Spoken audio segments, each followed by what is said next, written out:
We've been combing through our Corona archives as we mark 1 year in captivity. We've been looking back at what was in the news this week a year ago, and we've cleverly titled it This Week in COVID History. This week in COVID history. It's the second half of March 2020. Streets are quiet, except for the sound of drive-by birthday parties, the newest craze, along with ovations for hospital workers. Two things we absolutely will never stop doing. Say, move over, LGBTs. There's a new identity in town. Cuomo-sexual, a new term for Empire State Governor Andrew Cuomo, America's favorite fella. Release the ventilators to New York. This sexy fella won't take no for an answer. Down Florida way, spring break is springing. If I get corona, I get corona. At the end of the day, I'm not going to let it stop me from partying. And speaking of dum-dums, here's Congressman Devin Nunes. It's a great time to just go out, go to a local restaurant. Yeah. Likely you can get in easily. Corona appetit. Back to Walla Walla, D.C., where President Trump is holding a press conference. What do you say to Americans who are watching you right now who are scared? I say that you're a terrible reporter. That's what I say. You tell him. So when will things get back to normal? I think Easter Sunday, and you'll have packed churches all over our country. I think it would be a beautiful time. And it's just about the timeline that I think is right. By gum, America has never been in safer or smaller hands. This has been This Week in COVID History. He didn't, you know what? He didn't say which Easter Sunday. He just said Easter Sunday. But I'm interrupting. Go on. I'm not the only person on screen right now who's been falsely accused of a terrible sex act. You were accused of something that you did not do, and so you know what this feels like. And now Tucker's like, how the hell did I get roped into this? You just referred to a mentally ill viewer who accused me of a sex crime 20 years ago. And of course, it was not true. I never met the person. But I do agree with you that being accused falsely is one of the worst things that can happen. Yes, I know this because I do it almost every night on my show. Although, to be fair to Tucker Carlson, all of his viewers are mentally ill. So it wasn't just... This interview was so all over the place, you'd think Matt Gaetz owned a pillow company. What is the basis of that investigation? What is the allegation? That's really not very clear from these news stories. Yeah, again, I only know what I've read in the New York Times. I can say that actually you and I went to dinner about 2 years ago. Your wife was there, and I brought a friend of mine. You'll remember her. I don't remember the woman you're speaking of or the context at all, honestly. This is like when your college roommate shows up and meets your new wife and starts saying things. Remember the time we had that threesome with a goat? And you're like... Gaetz went on to say he suspects he's being targeted because his father is rich and he's a prominent Republican. He even named the former DOJ official he said is targeting him. But this isn't a partisan investigation. In fact, it was opened by Trump's Attorney General, Bill Barr, who reportedly didn't want to be seen with Matt Gaetz in public. According to Politico, Barr was supposed to do a meet and greet with some Republicans on the House Judiciary Committee, but canceled when he found out Gaetz was going to be there. So this explanation and his behavior flustered even his dinner pal, Tucker, who did a little post-mortem for the folks watching at home. If you just saw our Matt Gaetz interview, that was one of the weirdest interviews I've ever conducted. This is a man who interviewed someone who claimed Hillary Clinton was running a satanic pedophile operation out of a pizza place. So there's always a twist. Hey, speaking of politicians under investigation for sex stuff, Governor Andrew Cuomo today signed legislation that would legalize recreational marijuana in the state of New York and said, now, please, everyone go smoke it and forget about the women I played grab ass with. Thank you. That's good news. That SpongeBob SquarePants musical is finally going to make sense. Trump's former White House trade advisor, this guy, Peter Navarro, was on Fox News, taking shots, again, at poor Dr. Fauci. Fauci is a sociopath and a liar. He had nothing to do with the vaccine. The father of the vaccine is Donald J. Trump. What is Fauci the father of? Fauci's the father of the actual virus. It's nice to see the people who work for Trump will get to enjoy a long career of spouting inane nonsense on TV for the rest of their lives. And watch the heavily lipstick dummy Fox News host nodding along with him. This virus according to Bob Redfield at the Centers for Disease Control, came from the Wuhan lab. And basically, we had Fauci not only funding that lab with American taxpayer dollars, he authorized this thing called gain-of-function research. He allowed the Chinese Communist Party, the People's Liberation Army, to genetically engineer a virus using gain-of-function. I call it the Fauci virus now. If he wants to be the father or something, he's the father of the virus that's killed over 500,000 Americans. I agree. Dr. Fauci needs to go on the Maury Povich show right now to confirm whether or not he is or isn't the father of the coronavirus. Peter Navarro should get off Fox News and onto some antipsychotic medication because it really is the revisionist history that we're seeing on a daily basis now. It would be shocking if we were capable of being shocked anymore, but the tunes have changed so much from a year ago, and so now it's time to look back at what was in the news 1 year ago this week in a new installment of This Week in COVID History. This week in COVID history. As we head into April 2020, President Trump is a ratings hit. Mr. Trump and his coronavirus updates have attracted an audience of 8.5 million, roughly the viewership of the season finale of The Bachelor. That's not me talking. That's literally what the president tweeted. Word for word. It was weird. Did you know I was #1 on Facebook? #1 on Facebook. So, Mr. Number One, how do we beat this pandemic? Maybe by wearing masks. The CDC says it's a good idea. With the masks, it's going to be really a voluntary thing. You can do it. You don't have to do it. I'm choosing not to do it. Great thinking, Mr. T. Who needs masks when you have tonight's sponsor? Hydroxychloroquine. Chloroquine. Hydrochloroquine. Hydroxyquinolone. It's unbelievable and totally untested. We have purchased 29 million pills. We're sending them to the hospitals. We're sending them all over. There are signs that it works on this, some very strong signs. But don't just take his word for it. Everything shows that it works. I think this is the beginning of the end of the pandemic. I'm very serious. I think history will judge who's right on this debate. I bet on President Trump's intuition on this one. Yes, our president knows best. What do you have to lose? Take it. Yes, just shut up and put it in your butt. This has been This Week in COVID History. Simpler times.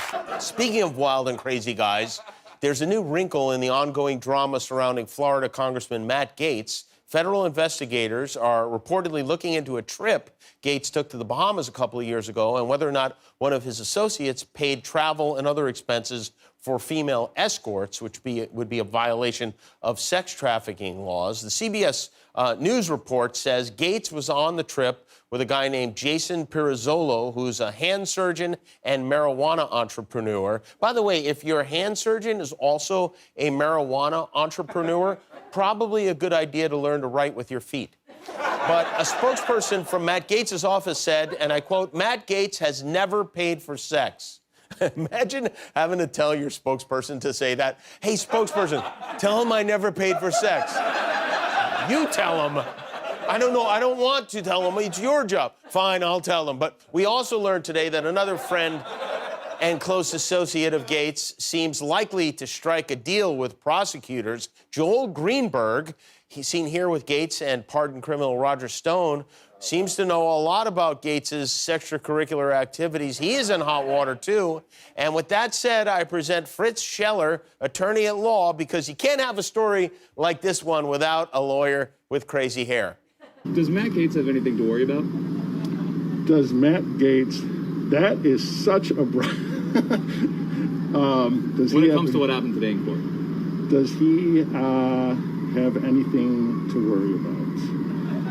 And you're asking me to get into the mind of Matt Gaetz, right?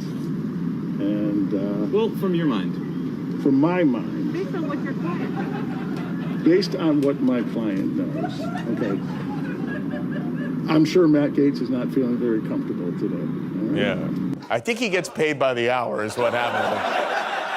Now might be a fun time to remind people of this tweet Matt Gaetz posted just before Michael Cohen testified in Congress about his former boss, Donald Trump. Hey, Michael Cohen, do you and your wife and father-in-law know about your girlfriends? Maybe tonight would be a good time for that chat. I wonder if she'll remain faithful while you're in prison. She's about to learn a lot. Oh, karma, you old rascal, you. Client introduce Matt Gaetz to any underage girls for sexual relations. All right, so I'm just going to let you sit down there, and so I can look over your head and ignore that question. All right, well, at least he's having fun with this. Well, good luck to Matt Gaetz. Maybe he just loves Trump so much he wants to go to jail with him. Is that possible? Much of the country is opening.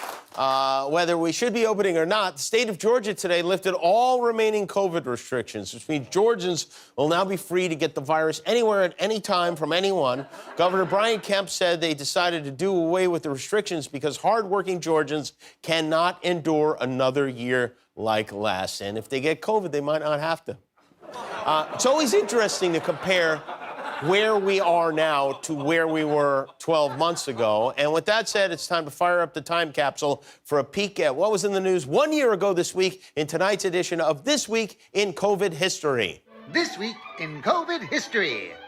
It's April 2020. British Prime Minister Boris Johnson is in the hospital. The City of Angels has the cleanest air. And everyone is head over heels for gay, polygamous, tiger-owning felons. Ow, son of a bitch! In other words, everything is Luckily, things are starting to look up. We are inching closer and closer to beating this virus. It feels like we're seeing the light at the end of this tunnel. There is light at the end of the tunnel. Things are going really well. Again, light at the end of the tunnel. Hot diggity dog, light at the end of the tunnel. What you're hearing about light at the end of the tunnel doesn't take away from the fact that tomorrow, the next day, it's going to look really bad. All right, Dr. Boner Killer, how bad is it going to get? The minimum number was 100,000 lives, and I think we'll be substantially under that number. Less than 100,000 deaths?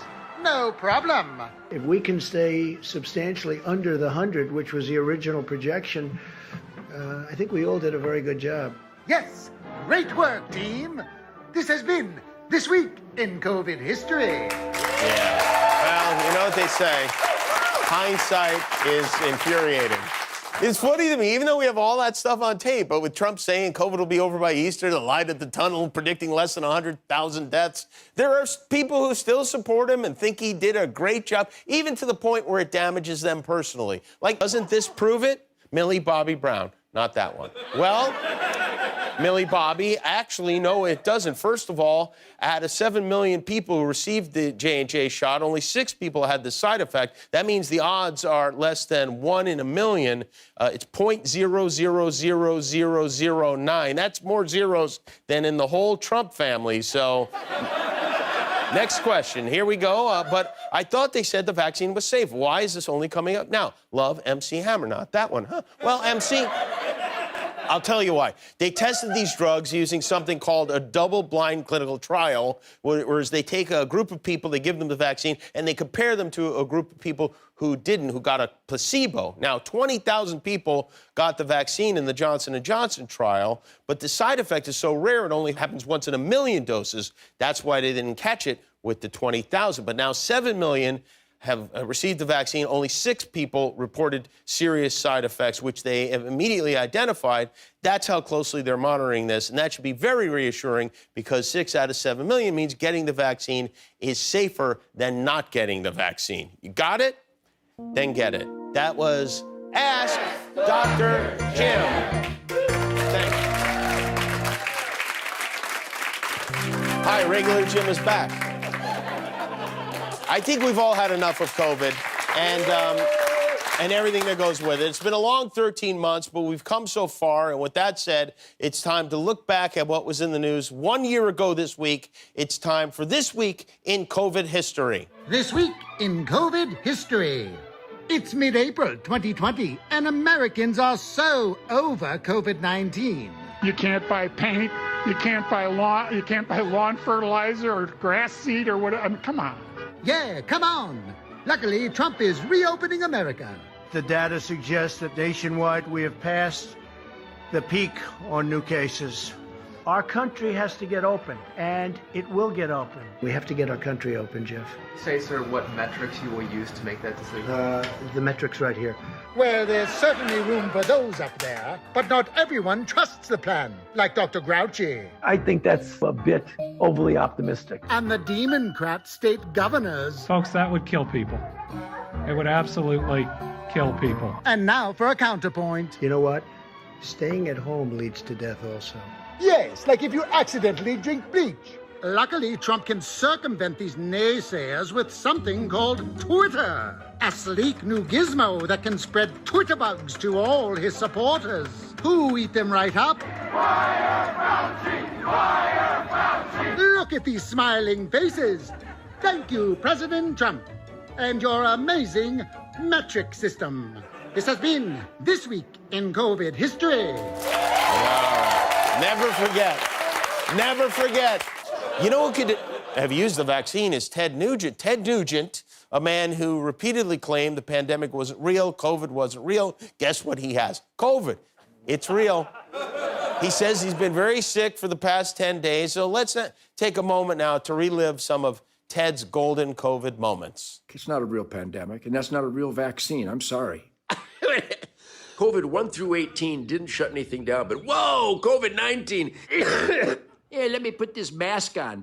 500,000 people have died from COVID-19. Bull. And I'm going to stand 6 feet away from everybody. Are you that stupid? Mask? I don't own no mask. I am from the government. This needle's good for you. You. I was tested positive today. I got the Chinese. Well, congratulations, Ted.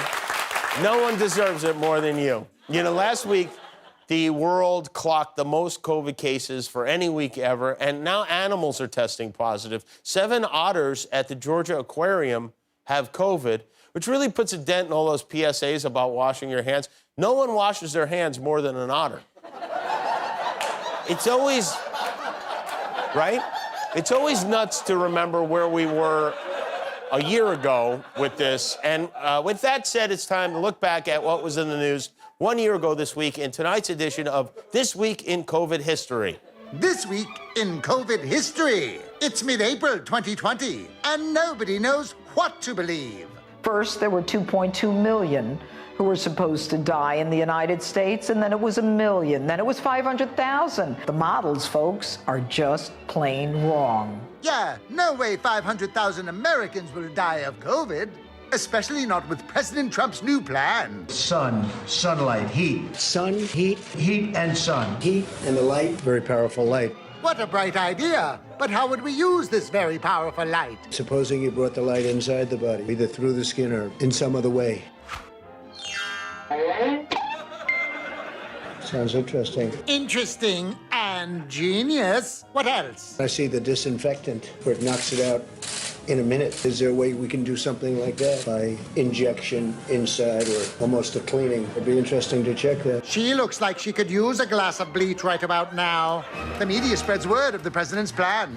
But it turns out the president was just pulling our legs. I was asking a question sarcastically to reporters like you just to see what would happen. Classic. Had me going. Even his Fox and friends were confused. It didn't seem like it was coming off as sarcastic. Either way, it's important we end this mess soon, or else. If we don't get this economy going again, that man could become president of the United States. Now, that is far more terrifying than any coronavirus. That's a bunch of malarkey. This has been This Week in COVID History.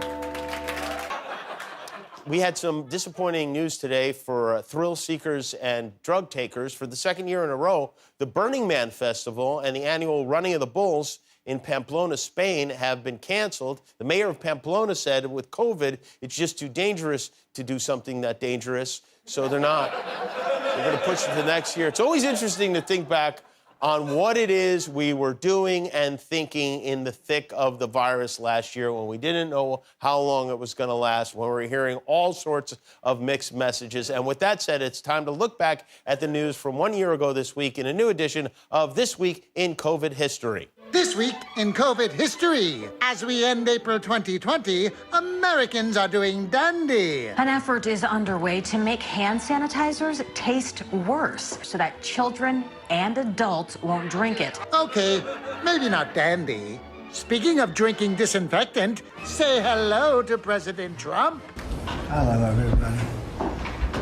He's full of pep, and the buck stops elsewhere. We inherited a very broken test, a broken system and a broken test. I could tell you that Nancy Pelosi was dancing in the streets in Chinatown. Even professionals like Anthony were saying, this is no problem. This is late in February. This is no problem. This is going to blow over. It could have been stopped, but people chose not to stop it. Talk about a blame duck president. Meanwhile, the head of the Corona Task Force visits sick patients in the hospital. But why isn't he wearing a mask? That's a great question. I'm glad that you asked me. Thank you. It was actually after he left Mayo Clinic that he found out that they had a policy of asking everyone to wear a mask. Mother knows best. So when will things go back to normal? I think you'll see by June a lot of the country should be back to normal, and the hope is that by July, the country's really rocking again. He's ready for white boy summer.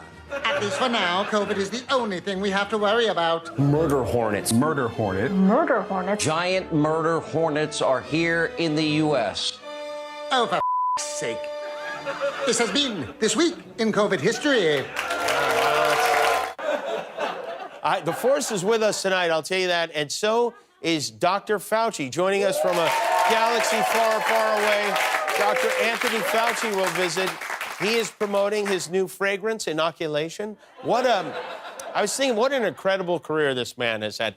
AIDS, swine flu, Ebola, COVID, all the greats he was there for. Dr. Fauci has served as an advisor to 7 different presidents of the United States. And this is good. Pay attention to the difference in his demeanor while working for Trump compared to working for Joe Biden. A lot of things going on. We're going to be going over to the Hill and have a lot of meetings. And from the financial, this is a medical situation, not a financial situation. Financial, though, is moving along very nicely. I want to thank you for being here and update you on the progress we've made after a week of extraordinary mobilization. Thank you very much, and I'm going to just spend a couple of minutes just summarizing the status of where we are. Masks, swabs, sanitizer, ventilators, and everything else. It really depends on what you mean by normality. If Right, normality that's what I want you to define it. Exactly the way it...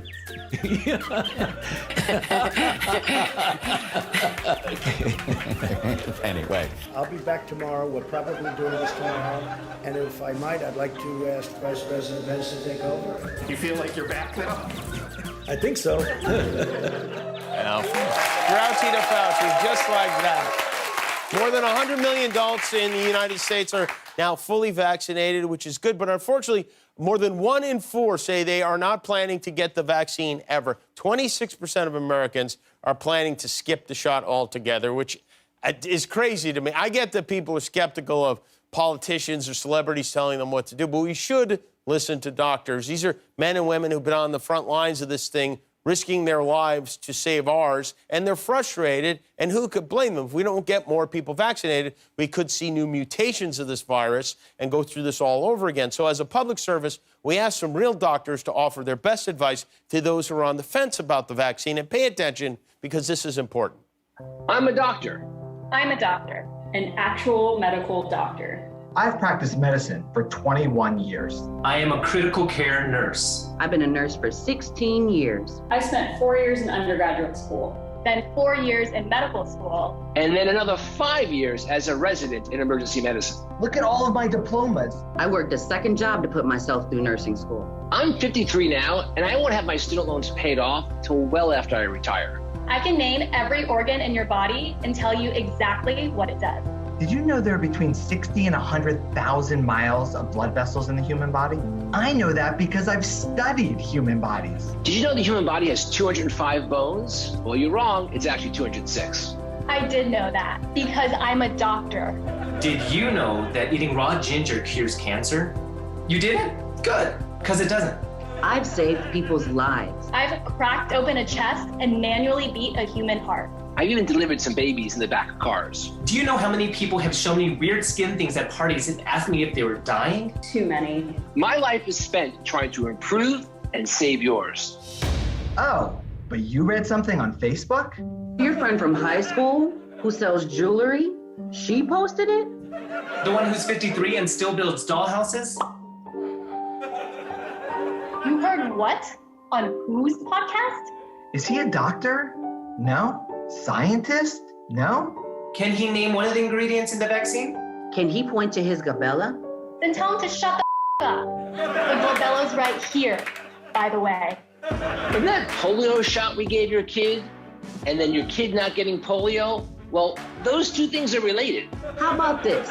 You do your job, I'll do mine. Get the vaccine. Get the vaccine. Just get the vaccine. Grow the up and get the vaccine. And tell your friend on Facebook to stick to jewelry.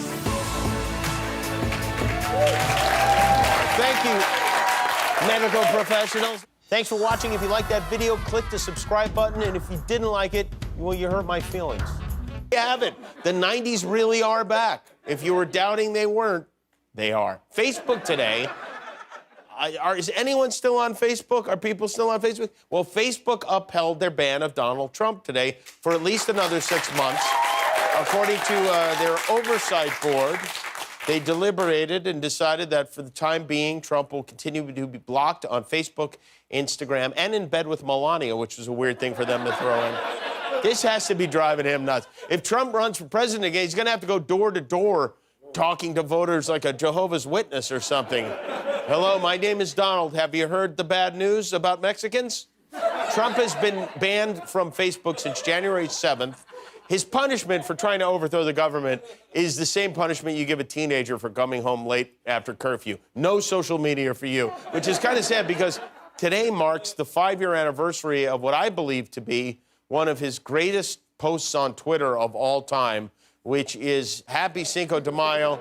The best taco bowls are made in Trump Tower Grill. I love Hispanics. That's a tweet that really has it all. It's got an advertisement for his own restaurant. He brazenly and ridiculously tries to pander to Hispanics. It's got a pile of food. It's got a golf trophy there for some reason, and a smile that says, "It's my 4th birthday." A number of Trump publicans weighed in on his Facebook ban today, including QAnon Congresswoman Lauren Boebert, who tweeted, "This morning, Facebook banned Trump permanently. Facebook will pay the price. Mark my words." And then she almost immediately deleted the tweet. Nothing says "mark my words" like immediately deleting those words. So, Trump is like a bullhorn without batteries right now, but he's trying to change that with a new page on his website and a high-end new video to promote it. Twitter permanently banning the commander-in-chief's personal account with 88 million followers.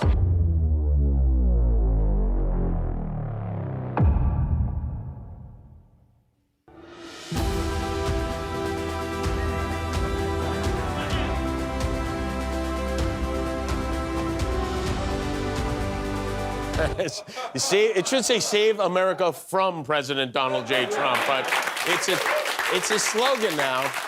Trump calls this platform, but it's really just a website that he calls a place to speak freely and safely. There's only one problem. The site doesn't allow any replies, comments, or even likes. The only person speaking freely, or even at all, is him. Finally, he can speak freely and safely with himself on his new web. I'm not 100% sure, but I think he just started a blog, really, is all he did.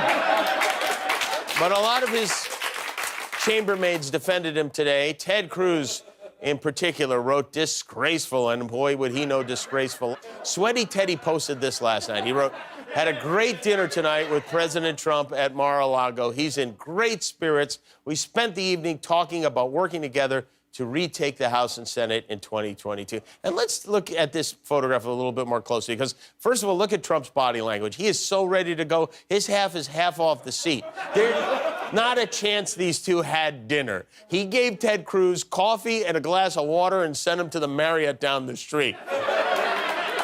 By the way, that table, that's where they seat you at a wedding in hell with those two. Twitter is rolling out a new thing. I don't know if you noticed this, but Twitter has a feature now that will double check with you before you post a mean or offensive comment. So the way it works is after you write your tweet, if it detects anything untoward, you get a message that says, want to review this before tweeting? We're asking people to review replies with potentially harmful or offensive language. And then you have to decide if you still want to tweet what you wrote. And some people are excited about it. Some people even want to get on the list. This was the one comment on a TechCrunch article about this feature. Somebody wrote, can we get Nazi fur added to the toxicity list? It's used by furries who want to demonize other furries who they hate, and it causes them irreparable reputational harm. That's right. It causes harm to the reputations of those of us who like to get a handy in a squirrel costume every once in a while. I don't know. I don't think I like this new thing. What, Twitter? What about people who make their living reading mean tweets on television? Did anyone stop to think of them? You know, before Twitter, people had to move to LA to find mean people who don't know what they're talking about. Speaking of people who don't know what they're talking about, Eric Trump was on Hannity last night. He's apparently still welcome there, and while he was there, he rattled on about how terrible things are now that President Daddy is out. You have a country right now, Sean, where lumber is going through the roof. You know, price of 2x4s right now, it used to be $3 under my father, now it's $9, $10. A person wants to go out and build a deck on the back of their house, it costs them $4,000 when it never did before. You hear that? Eric Trump can't get wood anymore. But go on. You're not seeing that. You're seeing a very, very sleepy, quiet, rather boring administration in there. You know, love him or not, you know, the one thing that no American will ever say is that Donald Trump didn't go to war for this country every single day. No, he went to war with this country every single day. Not to. I love that their new complaint is that the president is boring, as if this is a new season of Ozark or something.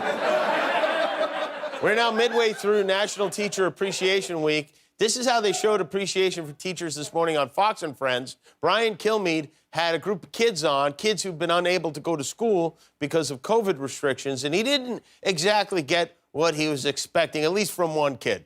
We're very, very close getting back to school, and I think that the way that our new president is handling things is a very good way, and we would not have gone to this if it were still the last president. Really? That's hard to believe, because the last president was saying, I want every kid back in school. Yeah, stick to the script, kid. You'll get me in trouble. I'll be on Access Hollywood before the end of this show. I love that. Just 4 people with a 6th grade education sitting around having a conversation. You know, as more Americans get vaccinated, mask use is going down. Fewer people are wearing masks. Vaccinated people are wearing masks less, which makes sense, but unvaccinated people are also not wearing masks outside. Less than half of unvaccinated Americans say they're wearing masks now, which that's not how it works. That's like, baby, we don't need condoms anymore. My buddy Jeff just got a vasectomy. It doesn't apply to you. We've come a long way since a year ago, thanks to people who follow science and scientists and doctors and are generally looking out for their fellow man. For anyone who thought the previous administration had any of this figured out, I would like to remind you that they most certainly did not in a new edition of This Week in COVID History. This week in COVID history. As we begin May 2020, President Trump soothes an ailing nation. It's all working out. It's all working out. It's horrible that we have to go through it, but it's all working out. Yes, everything is going gangbusters. If only the mean old media was on board. I am greeted with a hostile press, the likes of which no president has ever seen. They always said nobody got treated worse than Lincoln. I believe I am treated worse. Penny for your thoughts, Abe. Oh yes, that. And let's not forget who this hurts most. To the people that have lost someone, there's nobody that's taken it harder than me. Nobody's taken it harder or gotten over it faster. We're opening up our country again, and this is what we're doing. It's a reopening of our country. Who would have ever thought we were going to be saying that? A reopening. America's back in business, but not everyone loves the plan. Namely, a nefarious gang of ne'er-do-wells named... The experts. The experts? The experts. Hoity-toity brainiacs who think they know better than us. Listening to the experts being wrong on everything. Don't these experts trust the American people? The experts have been telling us hundreds of thousands of people are going to die. Yeah, those stupid experts. And now it's time for Laura Ingram's Analogy Corner. As one infectious disease doc told me last week, trying to stop this virus with social distancing is like trying to drive a nail through Jell-O. Great one, Laura. What else? There's more than ample evidence that hydroxychloroquine saves lives. Right. Now they're saying that 134,000 could die by COVID by August. What? Yeah, what? We're not going to hit those numbers until June. But in the meantime, it's time to get back to what really matters. And I would hope that within maybe the last couple of months, we'll be able to do rallies. Yes, rallies. Let's get out there and spread until we're dead. This has been This Week in COVID History. They killed Herman Cain at those rallies. If you like that video, click subscribe and we'll be together until one of us dies. But the answer, you're vaccinated, right? I am fully vaccinated. Okay, good, because more than 150 million Americans have had one dose of the vaccine, but there are still plenty of us who need convincing. I'm not sure what it was about the last 14 months that didn't convince everyone, but nothing makes sense anymore. The idea that a year ago there would be anybody who didn't want the vaccine, as panicked as we were, is mind-boggling to me. So from time to time, we like to remind ourselves of what was with a look back at what was going on in the news exactly 1 year ago in another edition of This Week in COVID History. This Week in COVID History. It's mid-May 2020, and America is hosting a grand reopening. We're opening and we're starting, and there's enthusiasm like I haven't seen in a long time. But surprise, surprise, Dr. Grouchy disagrees. I feel if that occurs, there is a real risk that you will trigger an outbreak. Why don't you clam up, Tony Baloney? Is Tony Fauci right about the science? Do we have any particular reason to think he is right? Yeah, what reason would we have to listen to this know-it-all? Oh, right. Well, who cares? The president knows why the numbers are up. The reason we have more cases is because we have more testing. We've done a great job. When you test, you have a case. When you test, you find something is wrong. If we didn't do any testing, we would have very few cases. Right. The testing is out of control. Why does that matter if everyday Americans are still losing their lives? Maybe that's a question you should ask China. Why are you saying that to me specifically? I'm saying it to anybody that would ask a nasty question like that. That's not a nasty Please question. go ahead. Speaking of nasty, some former presidents need to keep their thoughts to themselves. Former President Barack Obama has described Donald Trump's handling of the pandemic as an absolute chaotic disaster. Well, not according to the First Lady of Kentucky. I think President Obama should have kept his mouth shut. I think it's a little bit classless, frankly, to critique an administration that comes after you. Yeah, what kind of no-class clown would do that? Joe Biden has had the most disastrous first month of any president in modern history. Oh, Donald, you catty bitch. This has been This Week in COVID History. He could either be president again or trading cigarettes for face bronzer. You don't know. Trump sat for an interview with OAN, and you're not going to believe this. He's still whining about the election. There was an expression that I've heard that you've heard for many years. The vote counter is far more important than the politician or the person running for office. And that was the case in this instance for the presidential election. Very sad that this could happen. It was a third world election. Well, it looks like a lot of that may well be uncovered very shortly. It's being uncovered now. Hopefully we see that. And it'd be nice if the papers would report it, but they don't want to do that. Yeah, I like that reporter. She talks to him like she's a nurse at a mental institution. A lot of that may be uncovered shortly. Hopefully we'll see that. All this nonsense, all this division and anger and mistrust, it's all because one guy's ego is so out of control, he can't deal with the fact that he lost an election. Trump did that interview with OAN because even Fox and Newsmax are scared to keep going down this election fraud road. Fox News right now is asking a court to dismiss a $1.6 billion lawsuit that was filed against them by Dominion Voting Systems. They claim they were just reporting the news. They say they were covering both sides of this vigorous election dispute. That's their quote, right? They were equally covering the true side and the false side. They weren't lying, they were just amplifying someone else's lie to their massive audience without ever admitting that it was a lie. It's amazing how creative you become when you're getting sued for $1 billion. Fox told Dominion, they said, if you want $1.6 billion, you're going to have to sue us for sexual harassment like everybody else. Get to the back of the line. So the House voted today. The House voted today to create an independent commission to look into the January 6th attack on the Capitol. Basically, the House wanted to create a commission to look into what we all saw happen with our own eyes. Not surprisingly, Republican leaders in Congress are against this idea. Some of them are worried that if we investigate what happened on the 6th, they might have to plead the 5th. So 35 Republicans broke ranks to vote for the commission. 175 did not. Keep in mind, the topic is people who broke into their workplace and endangered them. They don't want that investigated. Mike Pence's own brother voted against investigating why an angry mob came to kill his sibling. And now the measure goes to the Senate, where it's not too likely to pass, largely thanks to this smug son of a Mitch.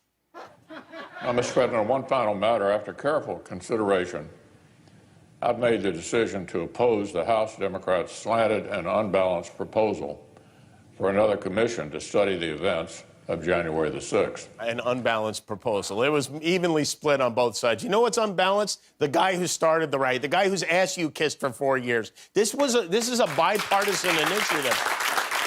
So the other character, House Minority Leader Kevin McCarthy, also opposes an investigation for the same reason the Flying Monkeys opposed looking into who took the ruby slippers. He doesn't want to have to answer questions about that phone call he had with Donald Trump as he was cowering and people were beating the doors down. Republicans say a commission should only be established if it can investigate other protests, including the racial justice demonstrations last summer following the murder of George Floyd. Right. Good thinking. There's got to be some way to blame black people for this, and you found it. Some of these guys are also saying they want to move on and not rehash the past. Right. When a violent mob attacked our embassy in Benghazi, Republicans in Congress investigated it 8 times. A violent mob attacks the U.S. Capitol. They're like tourists. What are you going to do?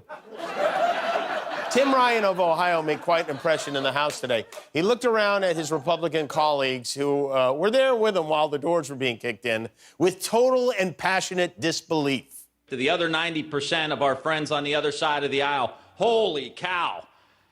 Incoherence. No idea what you're talking about. Benghazi, you guys chased the former Secretary of State all over the country, spent millions of dollars. We have people scaling the Capitol, hitting the Capitol Police with lead pipes across the head, and we can't get bipartisanship. What else has to happen in this country? Cops. This is a slap in the face to every rank and file cop in the United States. If we're going to take on China, if we're going to rebuild the country, if we're going to reverse climate change, we need 2 political parties in this country that are both living in reality, and you ain't one of them. You tell him, Tim. Wow. That was... Unfortunately, he was speaking to an empty room. Everyone had left for dinner. No, this is something. One of the stormtroopers that's in jail right now, the QAnon shaman, his lawyer appeared on CNN where he attempted to explain this interesting defense tactic. Albert Watkins says, quote, "A lot of these defendants, and I'm going to use this colloquial term, perhaps disrespectfully, but they're all effing short bus people. These are people with brain damage. They're effing retarded." Well, it's not a very nice word to use. It's the old, "Your Honor, my client is an idiot" defense. You know, there's a website where you can search for the people who took part in the attack on the Capitol. It's facesofthe.riot.com. They used facial recognition software to extract and publish every face from the 827 videos they posted to social media to help the FBI identify those who may be responsible. Like this guy, he's described as white, chubby, in his 30s. He's got glasses, patchy beard, and he's wearing a beanie. And then there's this character. He's white, chubby, in his 30s, got glasses, patchy beard, and a beanie. Also, there's this fellow, white, chubby, 30s, glasses, a beard, and beanie. And this, are you starting to notice a pattern here? We have a bunch of chubby, beanie-wearing white guys in glasses with patchy beards. Ladies and gentlemen, give it up for Smash Mouth. Today is grand reopening day for a lot of businesses in New York. Restaurants, stores, salons, and gyms are allowed to return to full capacity. And for the first time in 14 months, New Yorkers today, they took off their masks, they took a deep breath, and they put the mask right back on because the place smells like urine. It does. But Governor Cuomo of New York called this a dark, dark, hellish year. And for him, it definitely was that. Still is, really. Businesses aren't the only thing coming back. This is odd. You know, a lot of people adopted puppies during the pandemic? Well, now they're sending the puppies back. Owner surrenders are up 83% over last year. You hear that, Major Biden? You better stop biting people. I guess people like the idea of having a dog more than the reality of it, and so they return them, which is awful. You don't just give up on a dog after a year. It's not a Peloton bike. It's an animal. About 38% of Americans are now fully vaccinated. We're slowly returning to normal, but there are some who don't want us to go back to the way things were, and they're pulling out all the stops to convince us to stay put.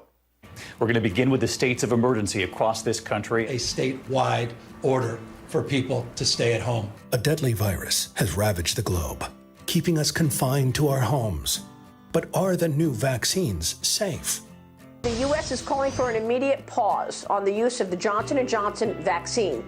We all know that working from home is less risky than going to an office, and in a lot of ways, more fun. We don't know how long the vaccines will be effective against COVID, but we do know it's almost impossible to get it at the park, or driving with the windows down, or from a stick. If you rush back to business, won't you be leaving behind a better and cuddlier life? Be safe. Stay home. Throw the ball. Get your shots. Go for a walk. Be a good boy. This ad brought to you by dogs. We know how to stay. Why don't you? Woof. Yeah, well, some best friends we are. All right, you know, from time to time, just to remind everybody of where we were, we comb our archives for what was in the news a year ago this week, and it's time once again to journey back 12 months ago for This Week in COVID History. This week in COVID history, it's mid-May 2020, and Americans are heading into a somber Memorial Day party weekend. The 20s are roaring again. Been in quarantine, and I need to get out and party.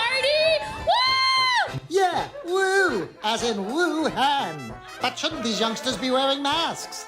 I mean, if he's not wearing a mask, I'm not going to wear a mask. If he's not worried, I'm not worried. The president. Yes, sir. All right, the president. I had one on before. I wore one in this back area. It looked very nice, but I didn't want to give the press the pleasure of seeing it. Why would you not be wearing it? His generosity is contagious. Who needs a mask anyway when you have a miracle cure? Hydroxychloroquine. Warning, not effective. I happen to be taking it. Hydroxychloroquine? I'm taking it, hydroxychloroquine. I think it's good. I've heard a lot of good stories. Who needs studies when you have stories? Here's my evidence. I get a lot of positive calls about it. Good enough for me. I'm still here, and I tested very positively in another sense. So this morning, yeah, I tested positively toward negative, right? So, no, I tested perfectly this morning, meaning I tested negative. But here comes Negative Nancy. He's our president, and I would rather he not be taking something that has not been approved, especially in his, shall we say, weight group, what is morbidly obese. Oh, snap. What say you, President Lump? Pelosi is a sick woman. She's got a lot of problems, a lot of mental problems. Speaking of mental problems, it's time for this week's Eric Trump's pandemic prediction. Guess what? After November 3rd, coronavirus will magically all of a sudden go away and disappear. Why does that sound familiar? It's going to disappear. One day it's like a miracle. It will disappear. He got it from watching you, Dad. This has been This Week in COVID History. Anyway, apparently I was mean to Ted, and he's very upset. And if history is any indication, he's so upset that means he'll be washing my car this weekend. So I look forward to that. In other government weasel news, Governor Ron DeSantis of Florida, this guy, he signed a new law that will fine social media companies if they remove anyone who's running for office in his state. According to this law, which they know won't hold up, banning a candidate from your platform would result in fines of up to $250,000 a day. Gee, I wonder who lives in Florida and is banned from Twitter who may have had a tiny hand in this. Can you think of anyone? Regan Rahm was very proud of his toothless new legislation. He made a passionate case for why it kind of had almost nothing to do with Donald Trump. The bill is for everyday Floridians. This is what we said. And it will allow any Floridian to be able to provide what they're doing. So, but I do think that's another issue that has been brought to bear when you deplatform the President of the United States, but you let Ayatollah Khomeini talk about killing Jews. That is wrong.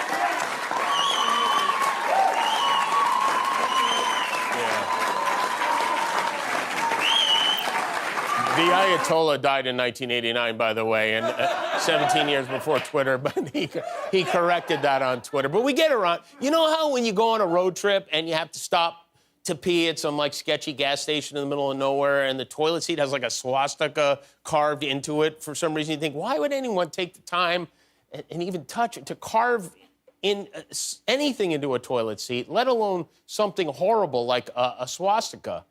Anyway, Florida is that toilet seat. So, there's a lot of nonsense going on, and much of it can be traced back to Mar-a-Lago. This is an ad that has been running on Newsmax, and it's so brazen one could almost call it magnificent. Biden is falling down on the job badly. We cannot allow our country to be destroyed. And that's what's happening. President Trump is fighting to elect America First Republicans to stop Biden's disastrous policies, and he needs your help. Send your money to DonaldJTrump.com. That's right. Send the billionaire your money, dummies. He wants it. He's not even bothering to, send a worthless commemorative coin in exchange anymore. Just send your money to my Last week on his website, he bragged about how his jet was being overhauled and repainted and how everyone will get to see it at his rallies that are coming up. And gee, I wonder who's paying for that. Donald Trump is the personal injury attorney of former presidents. And he's multiplying. He's got mini Trumps all over the place now. Marjorie Taylor Greene, last week, she was complaining about being required to wear a mask on the floor of the House.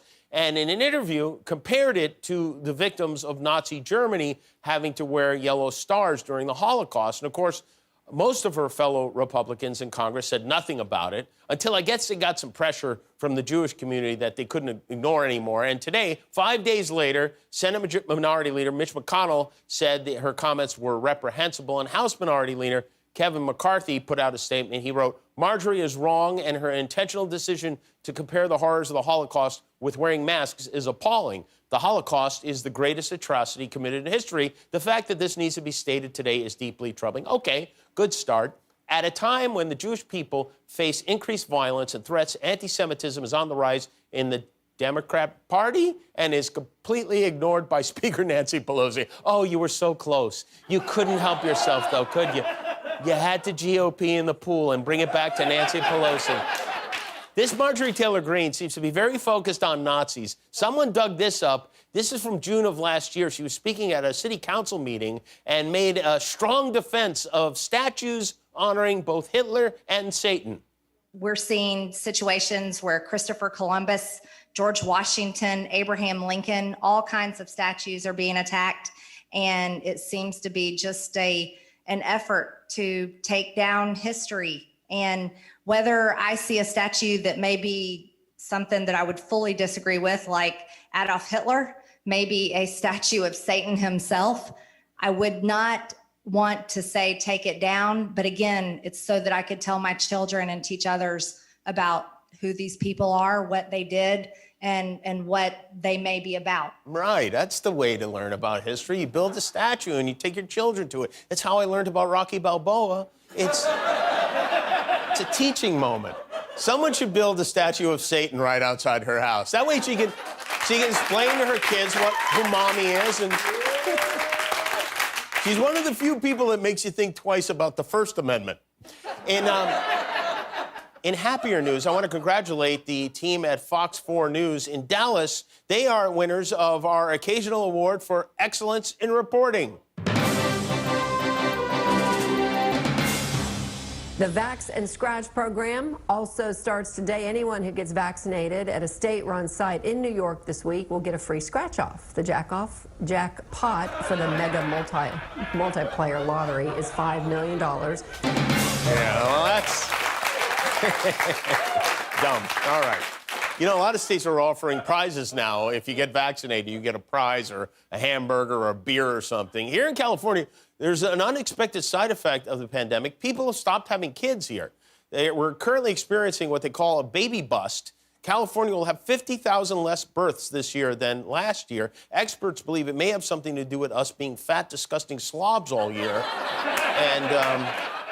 And it's a problem. You know, if we don't have babies, and, you know, it's not going to be impact us now, but in 20 years, who's going to clog the 405 between 5 a.m. and 2 p.m. and then again from 2:08 to midnight?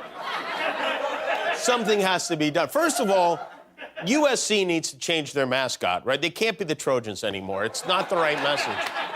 Part of the issue is that people haven't been going out, they haven't been mingling, but it's starting to happen. Half the residents here in LA County are vaccinated fully. Half of all states in the U.S. have now vaccinated half of their residents. If you want to know which ones have not, just check Ted Nugent's tour schedule. They're all on there. But as we begin to emerge from our COVID cocoons, sales of grooming products have gone up. Deodorant, condoms, and teeth whitener are suddenly in high demand. Did people not know we could still see their teeth on Zoom calls? I don't know, but alarm clock sales doubled in April. Last year, I mean, we didn't need alarm clocks. Last year, our alarm clocks were waking up to a message from Netflix making sure we're still alive. All in all, things are looking up, and every week we like to look back to the way things were exactly a year ago. It's that magical time once again. We turned back the clock to 1 year ago this week in a new edition of This Week in COVID History. This week in COVID history, as we close May 2020, the president continues to lead the way. The fair way. Whoopsie, sorry, your VP-ness. Joe Biden did a campaign ad saying, how dare he play golf when so many people have this virus. The president said, I'm trying to send a message that we can do this safely. Leading the way is important, and certainly the president trying to do that. Sometimes it's on the golf course. Most times it's on the golf course. What's this? Breaking news. Joe Biden makes his first public appearance wearing a mask. Vice President Biden wearing a mask. As we mentioned, he's wearing a mask. He was wearing a face mask. It's mask hysteria. He didn't need to wear it. Biden, like anybody else wearing a mask, looked ridiculous. It is a bit peculiar that in his basement, right next to his wife, he's not wearing a mask. I thought it was very unusual that he had one on. And what does the masked bandit have to say for himself? President Trump retweeted a photo of you wearing it. He's trying to belittle you for wearing a mask. He's a fool. An absolute fool. Mr. B pities the fool. We know that the masks really aren't doing any good. We're compelling people to say, I'm a sheep and I'll do whatever the government tells me to do. There's a man we can trust, one who surely won't be forced to step down from his job in disgrace. As we close the week, a new movement takes to the streets. And President Trump says, count me in. MAGA loves the black people. He always says the white thing. This has been This Week in COVID History. That's all real. We let them in the house. And with that said, it's time once again to take a look back at the ghosts of pandemic past as we revisit the headlines from exactly 1 year ago in tonight's edition of This Week in COVID History. This week in COVID history, it's June 2020, and America declares victory. Congratulations, America. The comeback begins. You heard it from the Q-tip. Even Sin City is lighting back up. Vegas, baby. And it was all thanks to Donnie Bill de Wahlberg's unprecedented COVID contributions. Like making sure everyone stayed safe inside their homes. Get your house down! Let's go! Protecting the White House with corona-proof barricades. And showing us it's safe to once again worship him. In that moment, holding the Bible up is a very important symbol. And like Churchill, we saw him inspecting the bombing damage. It's been a powerful message of leadership. Yes, and all Winston Churchill's fried chicken had to do is shoo away some rabble-rousers.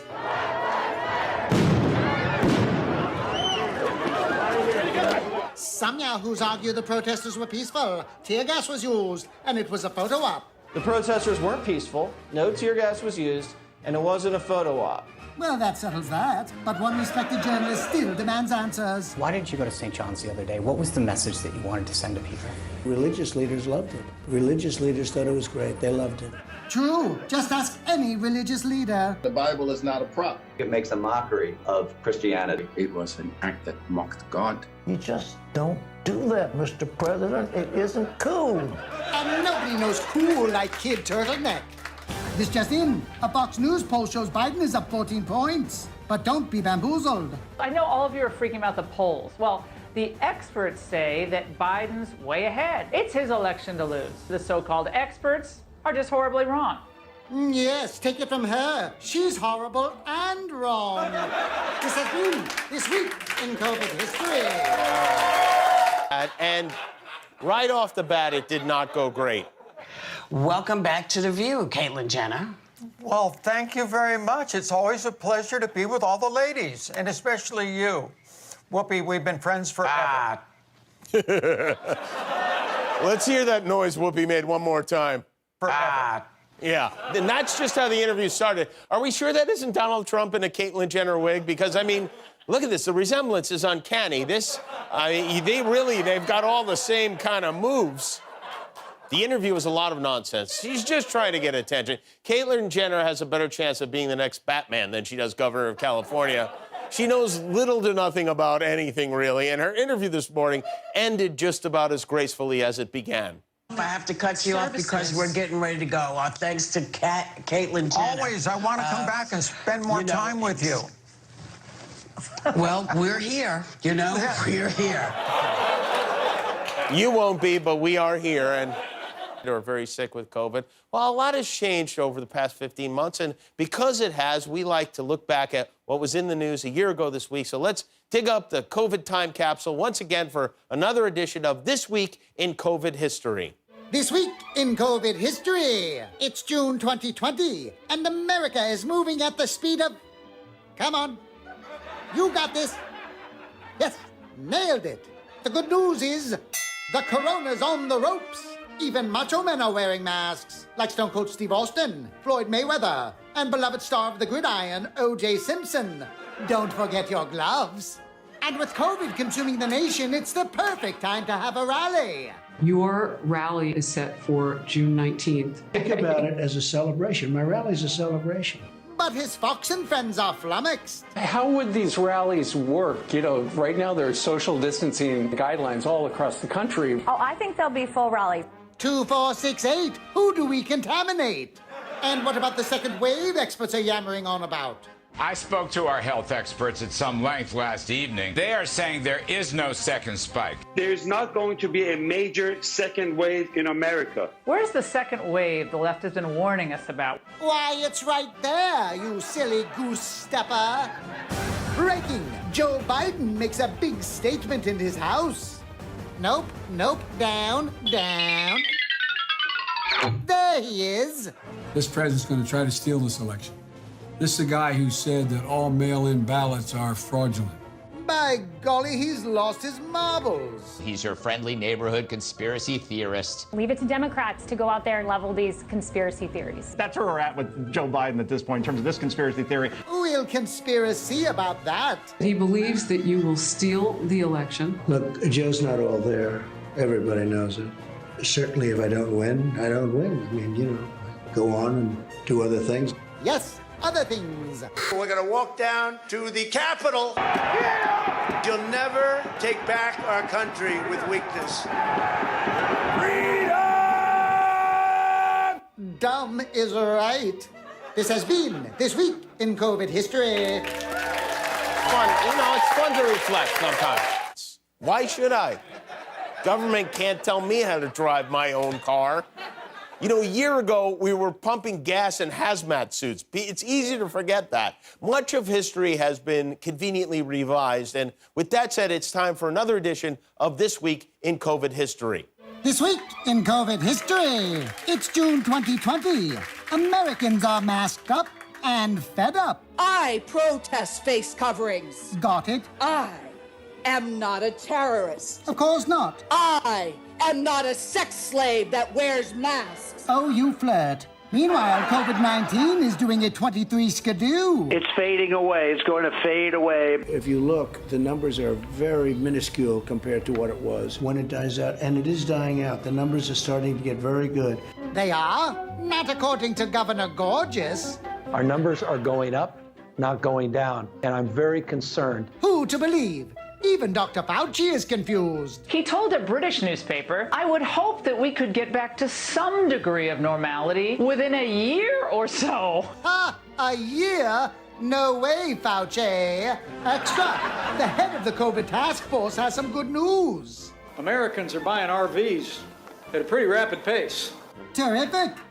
And the coronavirus? America is hitting the road in American-made RVs. Hitting the road and heading to Tulsa Town. Rally ho.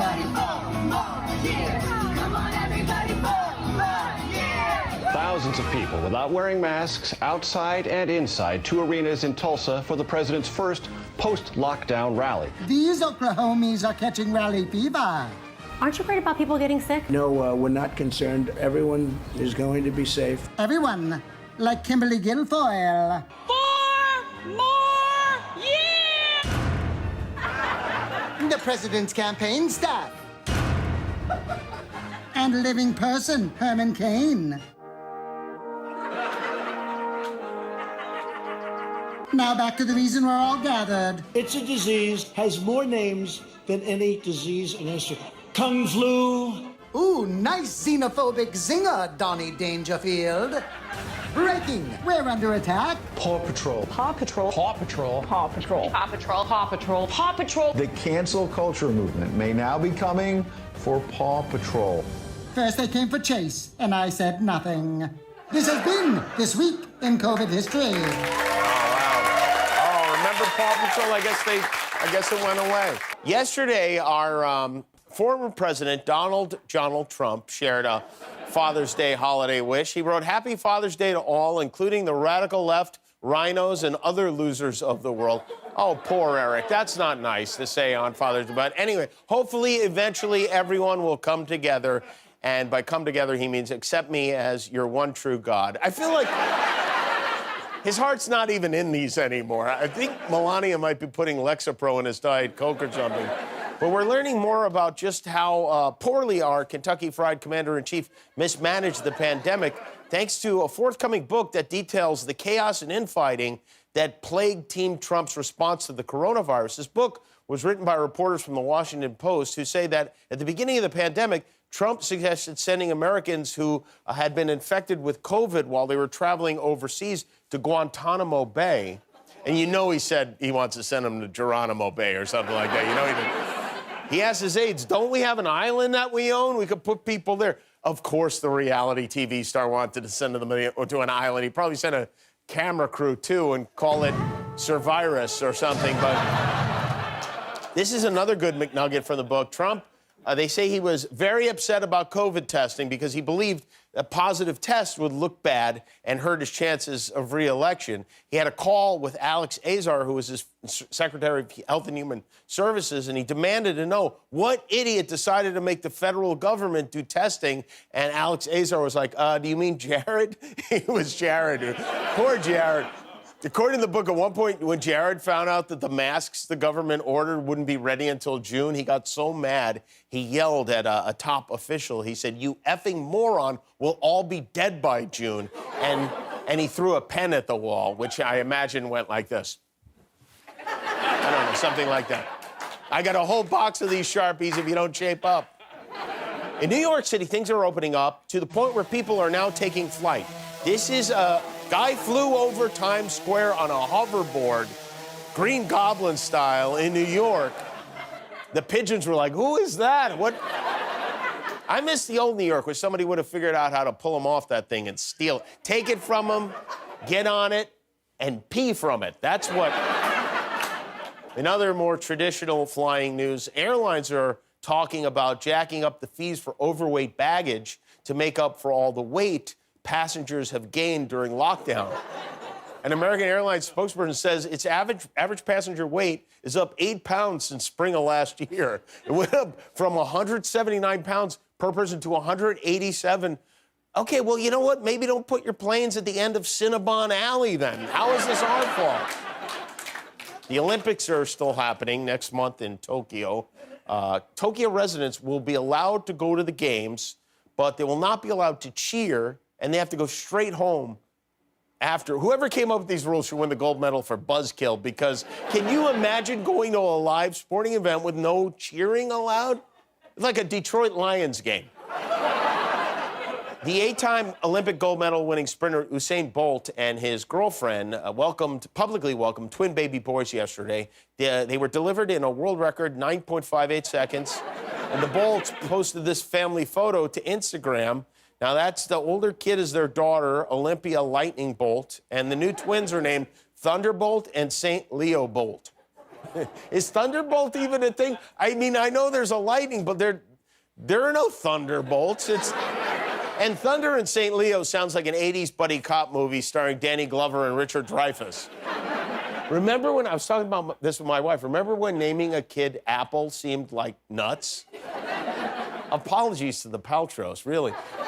Usain Bolt will not be in the Olympics this summer. Japan, by the way, is still only 5% vaccinated. They're about 6 months behind us. But the Olympics are coming, and there's nothing that they can do about it. You know, a lot has changed since we approved the vaccine here. A year ago, I was at home. You guys were at home. We're ordering food and leaving it on the porch until the germs died or whatever. And to remind us of how far we've come, every week we've been looking back at the way things were 1 year ago. And we've done it again in tonight's edition of This Week in COVID History.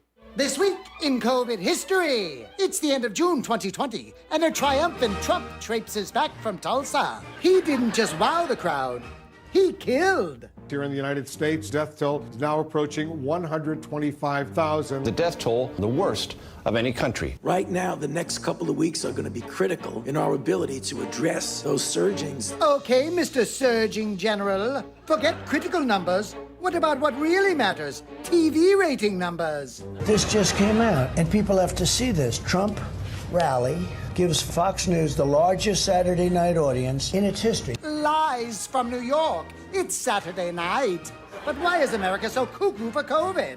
The reason we have more cases than other countries is because our testing is so much. Any other possible cause? When you do testing, you're going to find more cases. We get that, but surely there's a more nuanced... As you do more tests, it shows more and more cases. If we didn't test, we wouldn't have cases. When you do more testing, you find more cases. When you have all those tests, you have more cases. You do more tests, that means you're going to have more cases. When you do test your cases. When you do testing, you're going to find more cases. Quick! This calls for a distraction. Lay a fat one on us, Fiberace. It's the biggest risk we have. The mail-in ballot. Mail-in ballots are a disaster. There's tremendous evidence of fraud whenever you have mail-in ballots. Mail-in ballots? Who would ever do such a terrible thing? His campaign releasing this video of him signing his ballot, which the state of Florida calls vote by mail. Talk about mail privilege. I wonder what New York's easy lover governor thinks. I think this is a setup. I think they're going to lose the election. I think they're going to claim fraud, and I just hope they don't do that. Hope in one hand, an employee's bottom in the other. This has been This Week in COVID History. There you go. I told you. I don't know about... Does it feel... I know, listen, don't get me wrong. I'm very happy to have you guys here, but it feels super weird to have a bunch of people in masks staring at me. like I'm in an experiment gone wrong or something like that, doesn't it? It does, Jimmy, yeah. Yes, it really does. But I'm happy you're here. Thank you for coming. We got a good show for you tonight. From COVID in America at this point is optional. It's like getting gored at the running of the bulls. You get a horn up your ass, that's on you.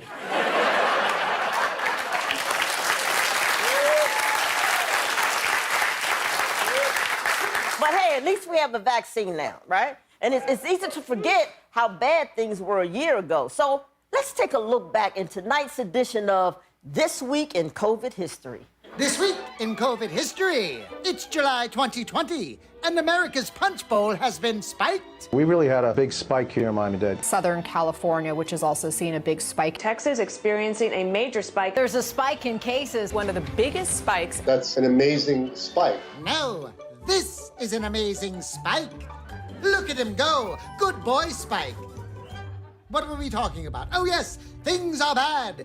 It's even tearing through Tulsa town. We do have the highest number of cases. And, you know, we've had some significant events in the past few weeks that more than likely contributed to that. What baloney brain would hold a huge event during a pandemic? Make America great again. He's super spreading the news. The good news. We're doing a great job. We've made a lot of progress. I think we're going to be in very good shape. And if anyone knows good shape, it's President Porkchop.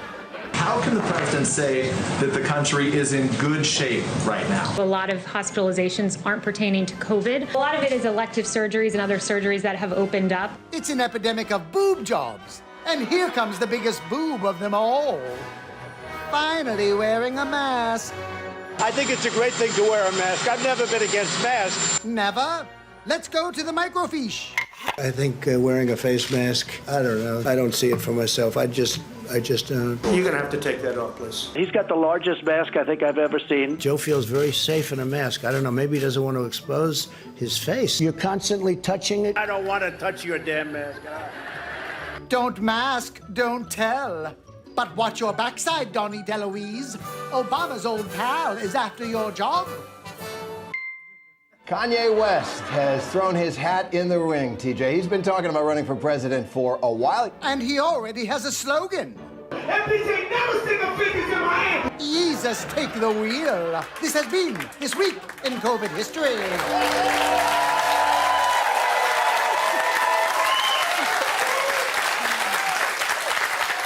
Boy, how far we haven't come. So the Olympics are about 2 weeks away. Yesterday we learned that America's fastest woman, Sha'Carri Richardson, will not compete in the games. Sha'Carri was suspended because she tested positive for marijuana, which is considered a performance-enhancing drug by the dopes at the World Anti-Doping Agency. I mean, come on, that makes no sense. Marijuana doesn't enhance your performance at all, unless that performance is taking down a bag of Tostitos.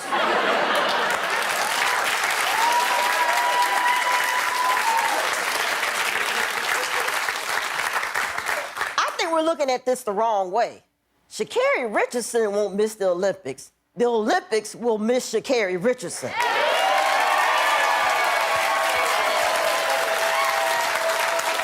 My soap operas to outline his new plan to squelch this virus. The plan is called Guam, and if you bought yourself a bottle of ivermectin in the last 14 days, you're going on a little trip there. Now, Biden announced a controversial plan to require all employers with more than 100 workers to get their people vaccinated or to require them to be tested every week. The president is also requiring all federal workers to get vaccinated. Vaxxed and waxed. He wants his mailmen smooth. And, of course, a lot of people are upset about this, and they don't want to be told what to do, not even by the doctors who will eventually rush to beg for help when they get sick. But, you know, there's a reason these pandemic movies end when the hero finds the cure for the disease. There's no Contagion sequel, Matt Damon running around trying to convince everyone to take the vaccine. They just take the vaccine. And thank God, by the way, he sucks. We don't need more movies with him. But still, I don't know, like a quarter of the country thinks herd immunity means they should be taking livestock medicine instead of the vaccination. Joe Biden isn't the only politician trying to talk some reason into these sea biscuits. Even the governor of West Virginia is urging folks to get their shots. And if this guy isn't down home enough for you, it's time to pack up your banjo and head back to the swamp. For God's sakes a living, how difficult is this to understand? Why in the world do we have to come up with these crazy ideas? And they're crazy ideas. That the vaccine's got something in it and it's tracing people wherever they go. And the same very people that are saying that are carrying their cell phones around. I mean, come on. Welcome to the resistance. President Biden's had a rough month with Afghanistan, the Delta variant, and of course the Britney thing. But It's important to remember that less than a year ago, we had a president whose strategy for fighting the virus was drink bleach. I think they would like us to forget that. So from time to time, we look back at what was in the news a year ago this week. This is a new edition of This Week in COVID History. This week in COVID history, it's September 2020, and 'tis the season, election season. 54 days from now, we're going to win Michigan. We're going to win Wisconsin. We're going to win Minnesota, Pennsylvania, Nevada, New Hampshire. Whoa, things are getting desperate. Time to whip out the old Johnson & Johnson. If anybody else as president, you wouldn't be talking about vaccines for 2 or 3 years from now, I'll tell you right now. Listen to that vaccine-loving crowd. I'm sure they'll be the first to roll up their sleeves. But just what are these vaccines? Vaccines, a modern scientific marvel that can safely teach our immune system how to fight a virus. Wow! What idiot wouldn't want that? There's no COVID. It's a fake pandemic. If I die, I die. What are you gonna do? Wear masks and stay inside for another year? Huh? I'd sooner eat horse pills. Besides, we're moving in the right direction. We're rounding the turn on the pandemic. We're rounding the turn. We are rounding the turn. We're rounding the final turn. Rounding the turn. Rounding the turn. Rounding the turn. We're rounding the turn. Rounding the turn. Rounding the turn. We rounded so many turns, we're right back where we started. This has been This Week in COVID History. It's not funny because it's true. The Biden administration yesterday removed 18 military academy board members that were appointed by Trump, including haunted dollar store Barbie doll Kellyanne Conway, which, there's a name I haven't said in a while, Kellyanne Conway. I'm not going to say it any more times. I've seen Candyman. I know what might happen. Sean Spicer got the boot, too, from his spot on the board at the Naval Academy. He is planning to sue to try to keep it. Unlike Kellyanne, Sean Spicer at least did serve in the military. He was in the Navy. And in fact, I went on Wikipedia to find out more about his service and happened upon this detail I somehow missed. In April 1993, an article in the student paper, The College Voice, referred to Spicer as Sean Sphincter. Spicer submitted an angry complaint to the paper and followed up by pushing for college judicial action against the paper, for which he received further ribbing from the campus satirical publication, Blatz. And I guess that's where his love affair with the media started. And Sphincter or Spicer, or whatever you call him, was not happy to be removed from his post, and he went on Newsmax last night to explain why. For 22 years, I've had the honor of serving alongside some of the most talented, patriotic, and brave individuals this country has to offer. I'm a proud graduate of the U.S. Naval War College. I've done multiple tours, and politics has never entered into my service. I've served under 5 different presidents of both parties. When you wear the uniform, you serve the commander-in-chief. That's right. And now let's take a look back at Sean Spicer in uniform.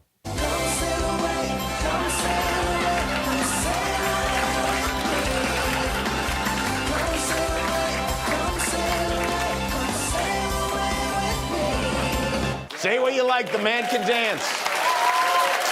So, tough day for the comedy team of Spicer and Conway. You know, when we finally got rid of Trump, I assumed these people would just disappear. Like the White Walkers when Arya stabbed the Night Kings.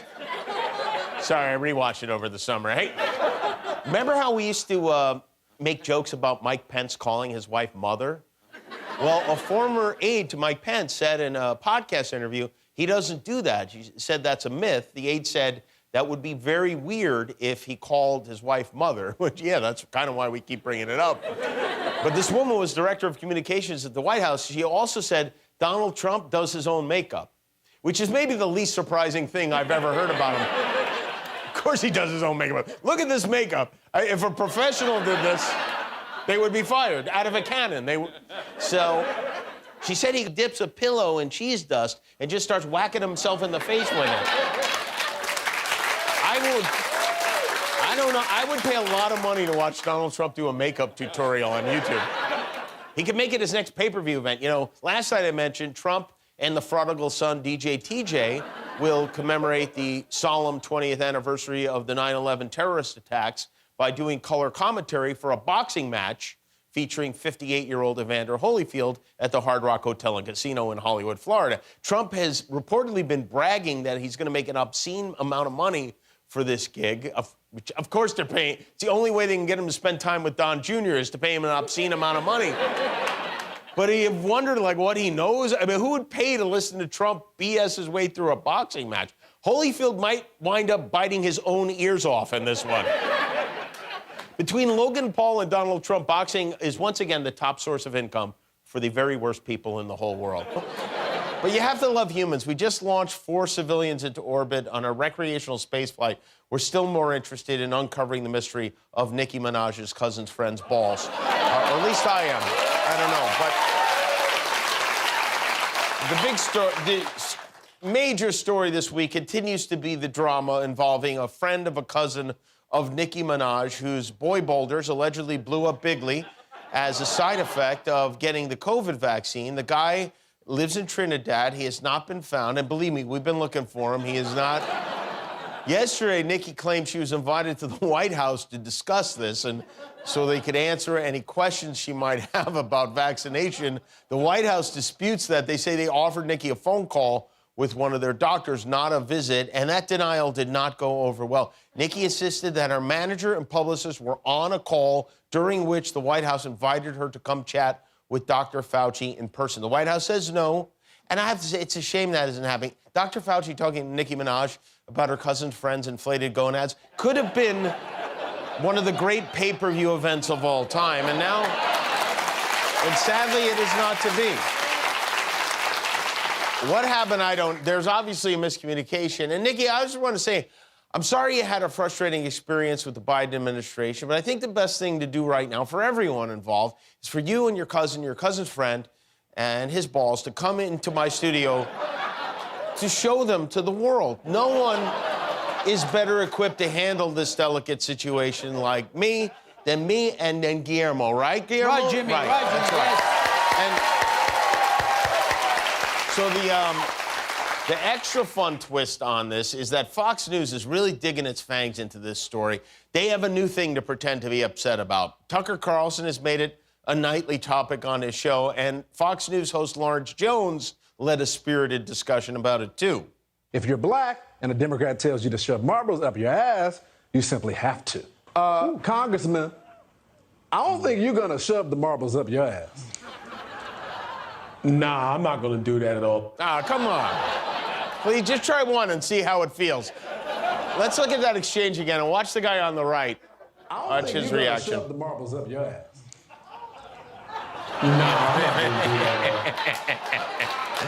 Well, that looks like the face of a man with a few marbles up his ass.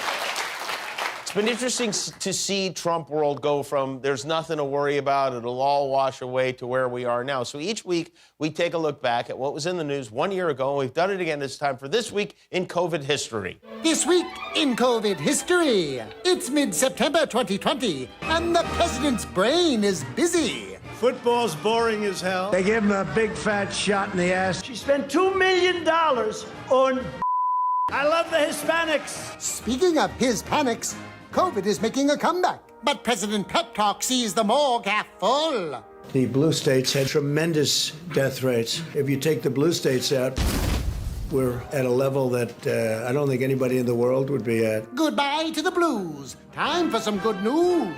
3 vaccines are already in the final stage. What's stopping them? Joe Biden's anti-vaccine theories are putting a lot of lives at risk. It's part of their war to try and discredit the vaccine. Can it be true? Let's go to the tape. Let me be clear. I don't trust vaccines. I don't trust scientists. But I do trust Donald Trump. Clear as day. What else does this sinister anti-vaxxer have planned? Democrats and Joe Biden have made clear they intend to challenge this election, to fight the legitimacy of the election. Denying vaccines and challenging the results of the election? These dastardly Democrats must be stopped. Oh well, at least things can't get any worse. Ruth Bader Ginsburg has died. And this just in, there is no God. This has been This Week in COVID History. All right. The educational part of the show. Over on Newsmax, you know this Newsmax is a channel that seems to exist primarily to take phone calls from Donald Trump. They're like a switchboard. They are very angry about their side being silenced on Twitter and Facebook and whatever else on the topic of this virus. They are very anti-censorship, unless someone dares to level even the slightest bit of criticism at Donald Trump's role in the crisis that is Afghanistan. Veterans, being one, right, and our friends are over there. Right. We followed this closely from multiple administrations, and we know that Trump's administration's efforts here were fairly weak, that they were trying to limit the number of people that would get out. And so there was coordination problems. Joe, I'm gonna cut you. I'm already weak. I'm already low on time, Joe. Cut him off, please. Cut him off now. Cut him off now. You're not going to blame this on President Trump on my show. It's not happening. He is our one viewer, and we are not going to lose him. He knows his audience. If they wanted journalism, they'd learn how to read, dadgummit. This is from yesterday. This is on the so brazen it's hard to believe these words were spoken list. Trump's former economic advisor, a party clown named Larry Kudlow. I'm not sure if this is technically considered to be gaslighting or if maybe there's just a gas leak at his house. With an extremely divisive Biden, I will tell you, folks, I kind of yearn for the calm, peaceful, orderly, prosperous, America first, around the globe days of Donald Trump. Just saying.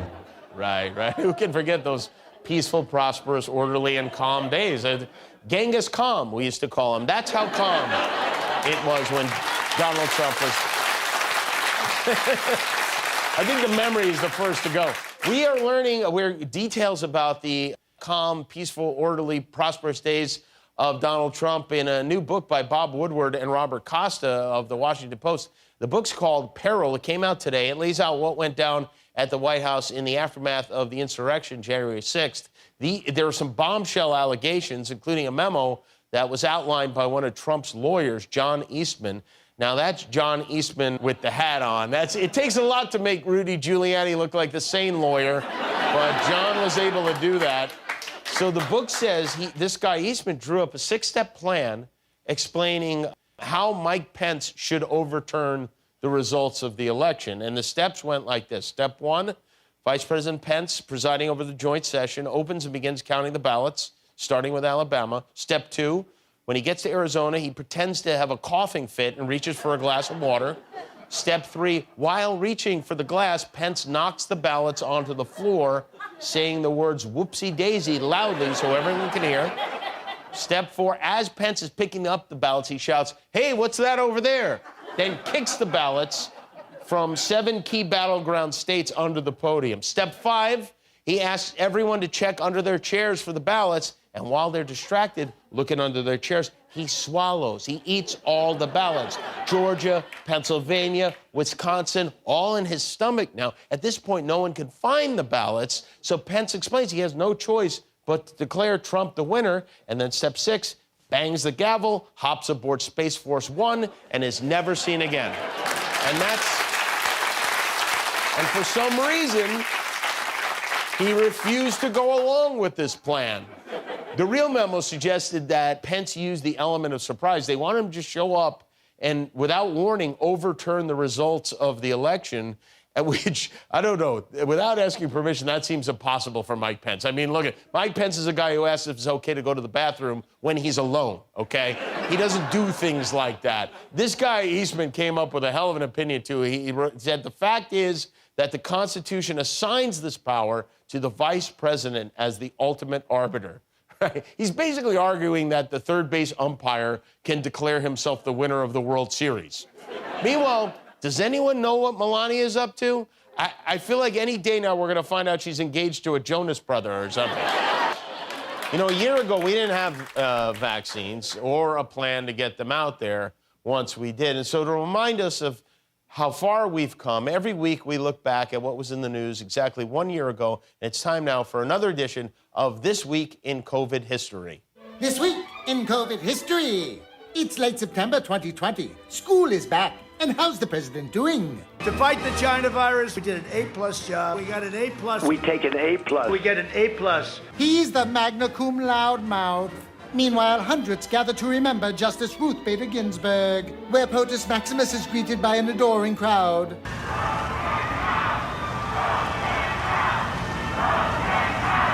Ruth Bader Ginsburg dictated her dying wish. My most fervent wish is that I will not be replaced until a new president is installed. A simple wish, one that surely will be honored. For here lies a woman whose legacy cannot... Let's make a T-shirt, fill the seat, okay? And that's what we're going to do. We're going to fill the seat. A woman would be in first place, yes. Auga, what a bird. But wait a tick. In 2016, Mitch McConnell blocked Obama's nominee because it was an election year. What say you this election year, Senator? Mr. President. The majority leader.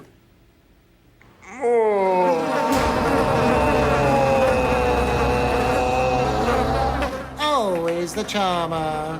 President Trump can't lose. Literally. We're not going to lose this except if they cheat. That's the way I look at it. Will you commit to making sure that there is a peaceful transferal of power after the election? Well, we're going to have to see what happens. Ooh, a cliffhanger. Will the President of the United States let democracy run its course? We'll find out on the next depressing episode of This Week in COVID History. It goes, I guess, and so to remind us of who said what, every week we take a look back at what was in the news a year ago. And with that said, it's time once again for This Week in COVID History. This Week in COVID History. As we end September 2020, the men who would be president have a get-to-know ya. You have to provide them plastic by the media, by our allies, by the world. Why would you answer that because question? the question is, radical left. Will you shut up, man? Listen. Someone had to say it. Next, it's time to play everyone's favorite game. Do you condemn white supremacists? And the question is... Are you willing tonight to condemn white supremacists? Proud boys, stand back and stand by.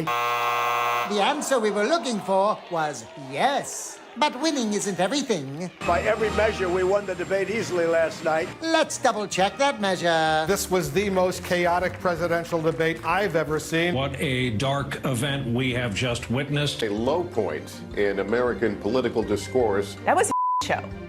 And the show must go on. It's party time as the president throws a Rose Garden Huskow, where the enthusiasm is positively contagious. Mike Lee testing positive. Okay, but that's just one person. Kellyanne Conway testing positive for COVID-19. Tom Tillis tested positive. The Reverend John Jenkins tested positive. Chris Christie is now hospitalized. Bill Stepien. Ronald Daniel Popix has tested positive for the coronavirus. Oh well, so long as the president is all... This is a Fox News alert. President Trump just tweeted moments ago that he and the First Lady have tested positive for the coronavirus. Well, he beat syphilis. He's sure to beat this. I'm going to Walter Reed Hospital. I think I'm doing very well. I just want to tell you that I'm starting to feel good. And we have enthusiasm like probably nobody's ever had. Our people that love the job we're doing. Hello, America. I am doing bigly. Great. I feel very, very, very, very, very. He's fine. What a relief. Thanks, Satan. This has been This Week in COVID History. Speaking of hitting the jackpots, somebody from California is about to strike it rich. A single winning ticket for the $700 million Powerball jackpot was sold at a grocery store in Morro Bay, California, which is news that will definitely come as a disappointment to this gentleman at his store in Shreveport, Louisiana. I'm here with someone else who has gotten their ticket. Now, James, you bought your ticket. What are you going to do with that money if you win? Well, I'm definitely going to get a new supercharged Mustang with dual exhaust and about 5 kilos of cocaine, and I'll be good to go. Okay, so you like cars. You like cars. All right, well, yes, yeah, he loves... I snort cars. See, now that's the guy I'd like to see on the Forbes list, right? You know who wasn't on the Forbes list? Donald Janet Trump did not make, for the first time in 25 years, did not make the list of the 400 richest people in America. But you know, it's a good thing he's a secure guy who doesn't care about stuff like this, because that could really upset. I bet this bothered him more than losing the election, really. We got some fresh new insight about our crazy ex-president in a new tell-all book from Fiona Hill, who is his former top advisor to Russia. The book is called There's Nothing for You Here, which is also what Melania says whenever Donald tries to get into bed with her. And according to Fiona Hill, Trump kept a list of all the foreign officials who made nasty comments about him. He would just record it and write it down so he could pay them back, which is a big deal because it would be the first time he ever paid anyone back, really. But how many books from how many people who worked from him will be enough before his supporters go, maybe, maybe it's time to take the lawn sign down. Maybe he's not so great. Everyone who worked with Trump is turning on him, except for his former vice poodle. You remember the guy Trump sent the mob in to kill? Mike Pence? As in hang Mike Pence? Yes, well, Mike Pence hilariously told Sean Hannity last night he has a strong relationship with Trump. He says they parted amicably, just like OJ and Nicole. And he believes the media is to blame for focusing on January 6th instead of focusing on Joe Biden and Afghanistan instead. We went 18 months without a single American casualty in Afghanistan. But weakness arouses evil, Sean. You hear that? Weakness arouses evil, that's what Mother told him when she caught him in the bathroom with a Victoria's Secret catalog, and he's never forgotten it. This is Nobel Prize week. This is when they hand out the awards for chemistry, physics, etc. So 2 California scientists won the Nobel Prize in medicine. They won for their research on how the human body senses temperature through touch. Basically, they won for touching a stove and writing down ouch is what happened. But the Nobel Prize is obviously a big deal. Some say they're even more important than like a Golden Globe. But I wonder how much people are even paying attention. So we went out on the street, we asked people to name a Nobel Prize winner, any Nobel Prize winner, and not just this year, ever. And here is how that went.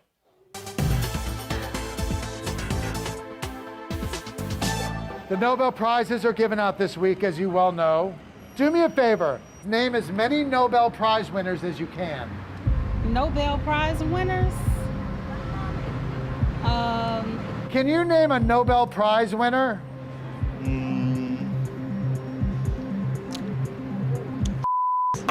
Name as many Nobel Prize winners as you can, or as many drinks from Starbucks. Okay. Chai tea latte, iced Americano, a vanilla latte, strawberry refresher, mango dragon fruit refresher, dragon drink, caramel macchiato, apple crisp macchiato. There's the green tea, matcha latte. I'm forgetting a lot of stuff. Okay, now name a Nobel Prize winner.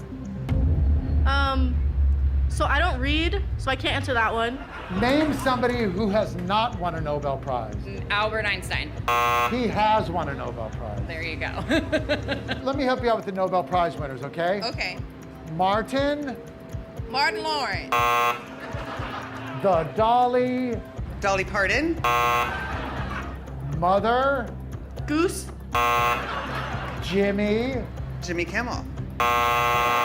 It sounds like I need to pay closer attention to what's going on to these important people. Yeah, but then you wouldn't be on TV. I know. Name as many Nobel Prize winners as you can, or as many strains of pot as you can.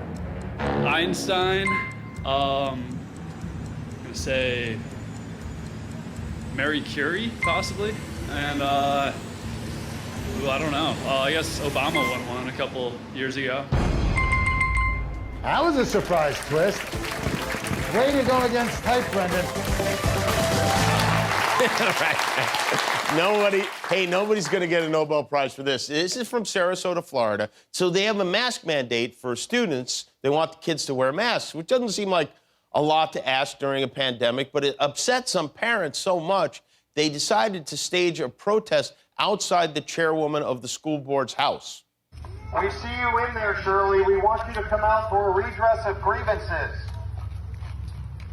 We know the next step is from mask to vaccine, and this will not happen. This is the line we will die on. That's right. No to vaccines. No to masks. Okay. Says a guy who is wearing a mask as he walks by. What is going on? What is wrong with these people? It's amazing how far we haven't come since the start of this, but it's interesting to look back at why, to look back at what was in the news and who was in the news exactly 1 year ago. And with that said, it's time for an early October edition of This Week in COVID History. This week in COVID history, it's October 2020, and the president is back on the buggy. I just left Walter Reed Medical Center. Now I'm better, and maybe I'm immune. I don't know. You know what they say, what doesn't kill you makes you wronger. I learned so much about coronavirus, and one thing that's for certain, don't be afraid of it. Don't be afraid of it. The same thing he told Stormy when she locked herself in the bathroom. Science, medicine will eradicate the China virus once and for all. It's going to disappear. It is disappearing. But until then... Hi, perhaps you recognize me. It's your favorite president. If you're in the hospital and you're feeling really bad, I heard about this drug. It's called Regeneron. I wasn't feeling so hot. They gave me Regeneron, and it was like unbelievable. I feel great. I feel like perfect. Regeneron. I call that a cure. Warning, not a cure. On to the VP debate to address the nation's problems head on. Climate change, Healthcare. A fly, abortion, gun control, systemic racism. Did you say a fly? A fly lands on Mike Pence's head. Forget all that other boring horse, Pucky. A fly landed on Mike Pence's head. That fly nested in his hair. Did he know the fly was on his head? The fly. The aforementioned fly. The fly on Mike Pence's head. Et Mike Pence, y a la mosca. L'atterrissage d'une mouche sur la tête de Mike Pence. Майка Пенса. Комаха була в кадрі 2 хвилини.